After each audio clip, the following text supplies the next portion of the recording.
Hey everyone, I am back, and today we are going to make what I call a wine bottle gift bag.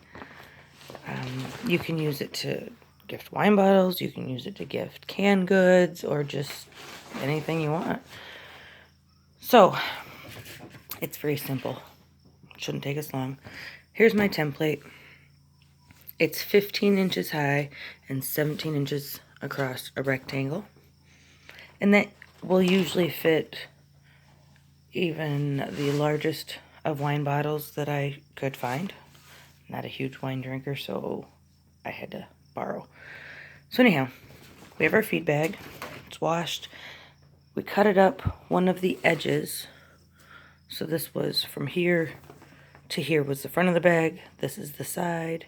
Here's the other side. The thing I love about this particular bag is I can actually make 2 wine bottle bags out of one feed bag because I can use this back picture as well.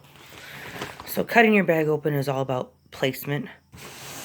If you think you can get 2 or 3 bags out of it, that will be how you cut your bag open because you want it flat. So, I'm going to place this to get the most out of the picture. In this particular bag, I want to get most of this picture and as much of the wording as I can. I just think it looks really cute together. And then I'm going to trace it. So I went ahead and just traced both. I'm just going to make 2 bags at once. So there's that one. And then here's the other one. So you go ahead and cut those out. Try not to cut into this bottom section under either one because we're going to need part of that to make the handle.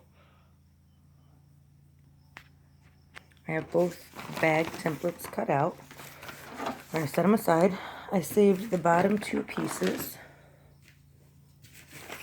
from each side. And don't forget, if you've watched any of my other videos, all of your other scraps, set them aside. When we get a little bit further along, probably in the next, hopefully, couple weeks, we will start doing something with all of these scraps that we have set aside. So keep those for this. Now you can make these handles as long or as short as you want. So what I'm going to do is make one long handle out of this and make one short handle out of this, just so you can see the difference. I don't have an exact template for the handles. I just cut in a rectangle whatever I want. So it's up to you. I just try and make it as straight as possible. It's obviously not perfect, you can see here. But it's close enough, and when we sew, a lot of that will go away. So your handles we can set aside. I'm going to do those in a minute. And, sorry, my table needs to be scrubbed down. With your bags, first thing you're going to do is put them right side down. And on the top edge, you're going to fold it under about a 1/2 inch and finger press it the whole way. Okay, I went ahead and finger pressed both of them. At this point, for this stage, you can use pins, but if you've ever watched any of my other videos, I don't like using pins. It's just my choice. You can do it however you feel comfortable. So we're going to stitch this down on both bags.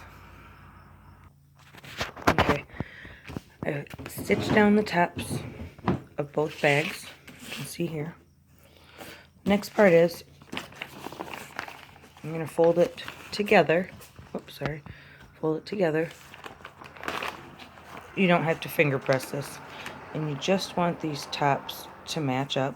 If the bottom doesn't match up, see like this one, it doesn't, don't worry about it. When we stitch the bottom, we will make up for the difference. So go ahead and do that. You're going to just stitch, again, about a 1/2 inch in, all the way down to the bottom edge. Now that we have them both stitched, like I said, about a 1/2 inch in, all the way down to the bottom, you're going to take one bag and fold it in half this way with the seam open.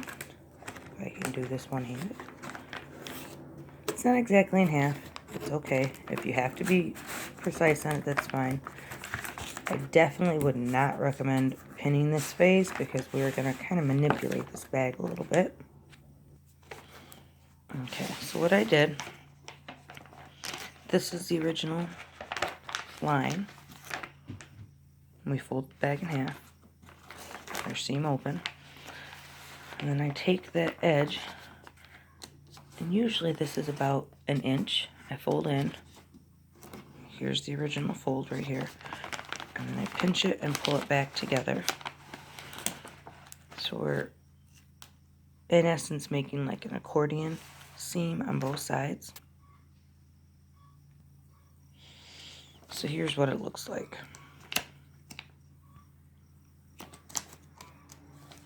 And you are going to, at this point, stitch this. And I usually do this about an inch in at the bottom. I want the bottom to have a little bit extra seam, and this part that's going to be left on the inside of the seam when we turn the bag right side out is actually going to give the bottom of the bag a little bit more stability. So about an inch in, you're going to stitch it just straight across over these folded edges on both sides and over your flat and open seam. Once they're sewn, this is what it should look like. Here's our end. We just sewn. So we have both of those done. We're going to take them, set them aside, and we're going to make the handles next. And much like when we made the handles for the totes and all of the other things, we're going to fold this in half and finger press it. And then from, here's our fold line. Fold this edge in. So we folded the edges in to meet, and then we fold it again. So we have a nice sturdy handle.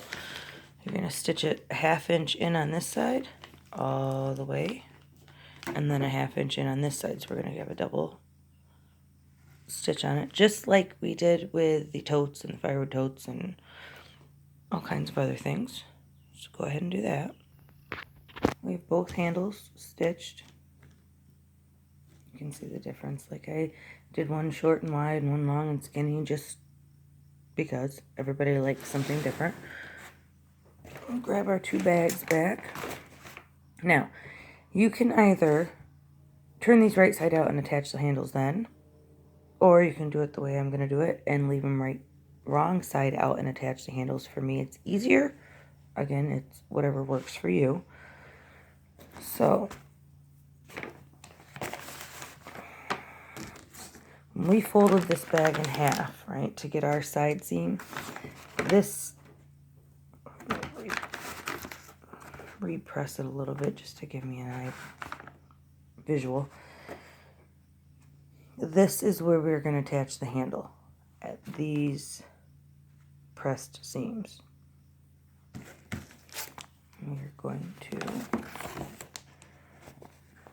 put it on the, like that, and just stitch across it. Here the handle's attached. And now we are going to turn our bag right side out. And we have two wine bottle bags. Now you got to add your little tag. Got our little tags on. And we are done. Thanks everyone for coming out and saying hi. You can follow us on Facebook and Instagram under Howling Moon Farm. Come out and say hi next time, and we are making crossbody bags. See you later. Bye.